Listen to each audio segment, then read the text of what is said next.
Okay, so what should the government do? They should do something to protect the kids from evil corporations, and so that's certainly not what I'm saying, that they shouldn't be involved at all. My concern is them not having the tools or not being well suited to solve the problem when the problem is so isolated. The government's very poorly equipped to solve isolated problems, and they end up putting curfews and restrictions on everyone to account for the small group that probably actually needs protection. And transparency doesn't solve a gambling problem. It's not a logic issue that is solved by being aware that money is valuable or that gambling is dangerous. So before we jump into a solution, especially when that solution involves the government who tends to just nuke the place, how necessary is it? How badly are the people doing in the first place that the government needs to step in and do the job for them? Now, I'll worry about the data and the proof in a different video because I don't want this to take forever. But the average revenue for Genshin Impact monthly in 2024 was $63 million. The average players for the last 3 years, but definitely in 2024, it was 62 or 63 million. So as you can see, they're making about $1 for each player. Now, I want you to understand how small that ratio is.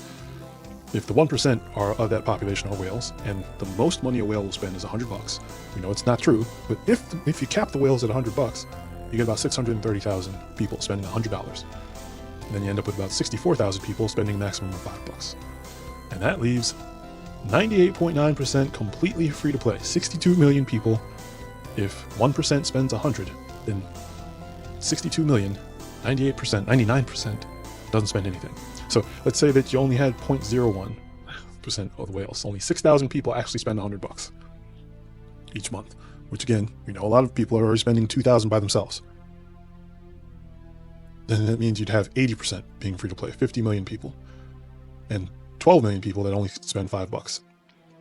So I'm not seeing a massive problem. If 80 to 99% of the entire base is completely free to play, I think the parents are doing a pretty good job overall.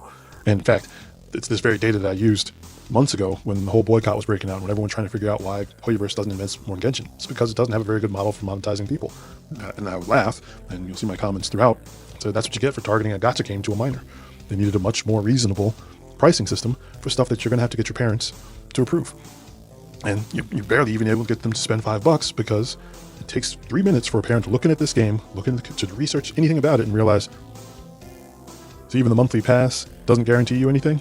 You can lose 6 months of the monthly pass on 150/50. You might as well just take your chances. We already have the Pyro Archon at home. And apparently that's what they're doing.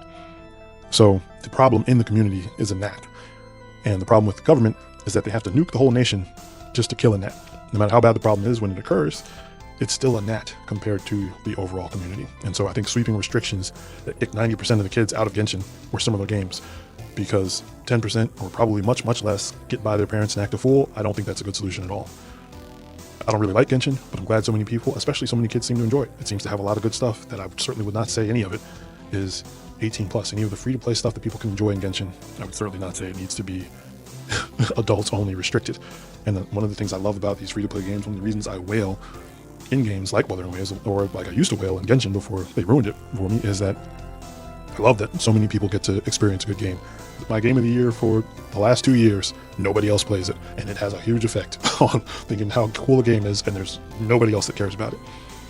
Conversely, having these masses of people to look forward to all their content on the game, their guides on the game that I don't have time for, their, the hype around the trailers, and just the frequent content updates, I'm like, yeah, that's worth more. The characters, of course, aren't worth it. I know I'm overspending on the characters. I'm buying a community, and that's worth it to me. And having the government step in and kick out most of those people who add a lot of value to the community, yeah, the kids they can be terrorists, and I think Genshin pays for it more than most, but it's not only going to affect Genshin, because trust me, once they start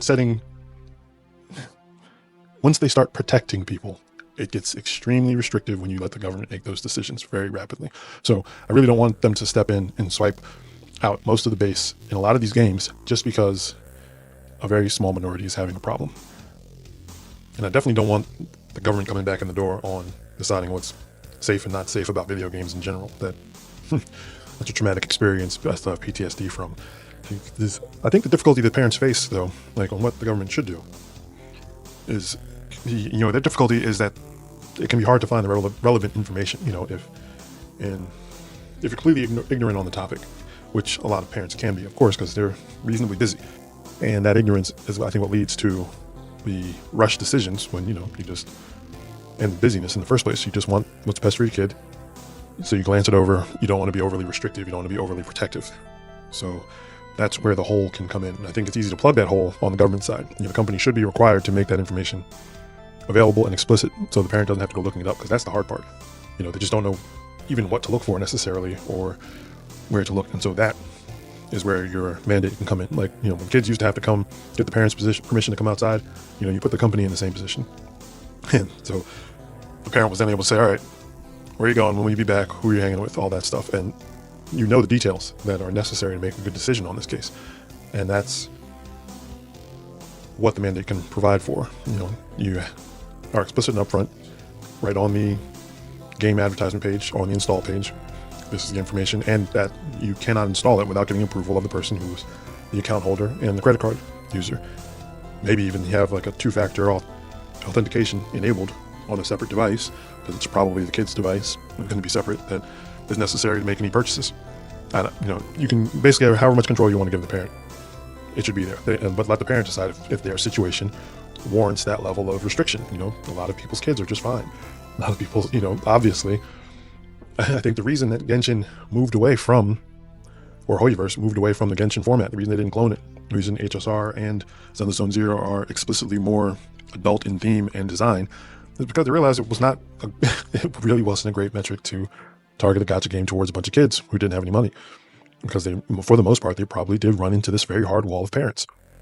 And I think the data shows that. So, enabling the weakest of the parents to have, to try to catch some of their, whatever their difficulty is, try to remove some of that difficulty in being able to make the better decisions. That's where I would want the government to draw the line. But start making sweeping decisions for most parents who are fine, and putting a whole bunch of restriction on kids that, how is the government supposed to know, really?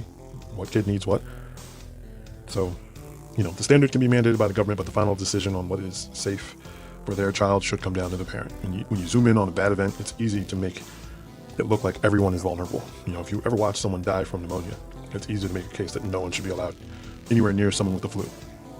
In the case of Ebola, it's required. A drastic macro level government response is appropriate, because the overwhelming majority of people contacting Ebola are going to eat it. So the flu, though, is better handled by people nearby to those who are actually vulnerable, because it's a minority, extreme minority, and they can protect those people without undue restrictions on the entire population. That's what I'm trying to avoid. I don't see any evidence that gambling addiction or extreme parental failures are Ebola level epidemics necessary to get the government involved. And I do not suggest letting the government in the door with such a mandate. It's empower the parents to do the best job that they can, and force the companies to meet a standard that enables parents and general adults to be in control. But the final say on safe or not safe shouldn't be done at the macro level. Hopefully that makes sense. Hopefully it's more helpful. Let me know your thoughts in the comments below. Thanks for watching.